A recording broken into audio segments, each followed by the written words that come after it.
Hello students, इस video में हम नॉन फेरस एलॉय के बारे में पढ़ेंगे। आपने पढ़ा है नॉन फेरस मेटल के बारे में। नॉन फेरस मेटल और नॉन फेरस एलॉय दोनों में अंतर है। नॉन फेरस मेटल में आपने पढ़ा था कि ऐसा मेटल जिसमें लोहे की मात्रा या लोहे का कण नहीं पाया जाता उसको नॉन फेरस मेटल कहा जाता है।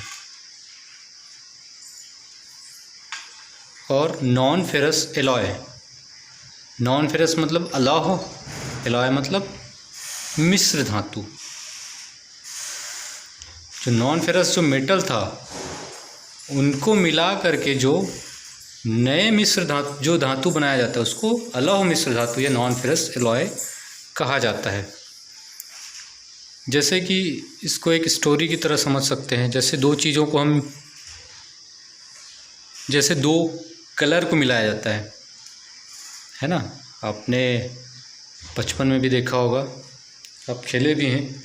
दो कलर को मिलाने से एक नया कलर तैयार होता है ना। तो वही चीज़ यहाँ पर आप पढ़ेंगे इस वीडियो में।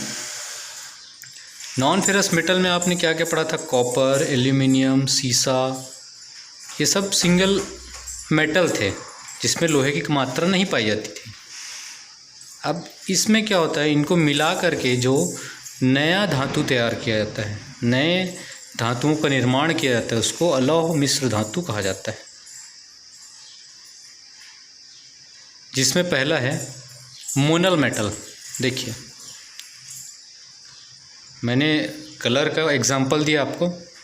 जैसे दो कलर, जैसे इसमें देख लीजिए, मान लीजिए इसमें अभी इसको भूल जाइए, कुछ समय के लिए भूल जाइए इसको। मान लीजिए आप एक कलर यहाँ पर, कोई भी कलर लिए, दूसरा कलर को यहाँ पर आपने मिक्स किया, उससे नया कलर तैयार हो गया, है ना। वही चीज़ यहाँ पर है मोनल मेटल। पहला इसमें मोनल मेटल है। कॉपर और निकल का मिश्रण होता है।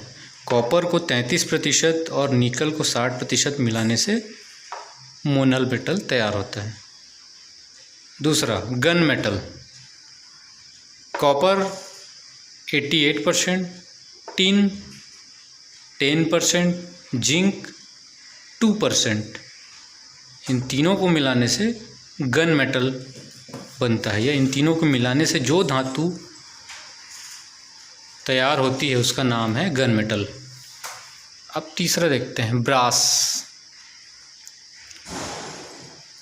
ब्रास को हिंदी में कहा जाता है पीतल, जो आप घर में यूज़ करते हैं, जिसके बर्तन बनाए जाते हैं, है ना। तो ये जो ब्रास है ये नॉन फेरस एलॉय के अंतर्गत आता है।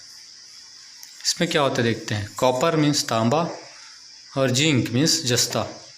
कॉपर का 65% और जिंक का 35% मिलाने से पीतल का निर्माण होता है, ठीक है। जैसे उसके बाद देखते हैं ब्रोंज। ब्रोंज को हिंदी में कहा जाता है कांसा। कांसे का बर्तन आप घर में यूज़ करते हैं, है ना। कांसे का पात्र यूज़ करते हैं आप। तो ये किन चीज़ों से मिलकर बना होता है ये देखते हैं। कॉपर, तांबा 88%, टिन 12%। इन दोनों को मिलाने से, इतनी मात्रा इनको मिलाने से ब्रोंज का निर्माण होता है या कांसे का निर्माण होता है। Phosphorus bronze.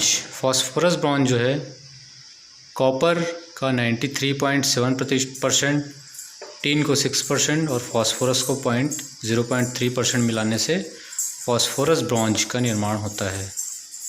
छठवां है वाइट मेटल।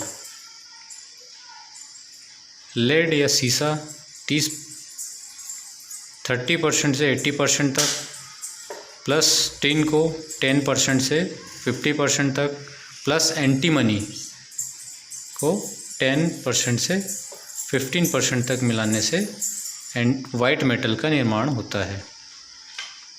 लेड, टिन और एंटीमनी। लेड, टिन और एंटीमनी का मिश्रण क्या कहलाता है? White metal.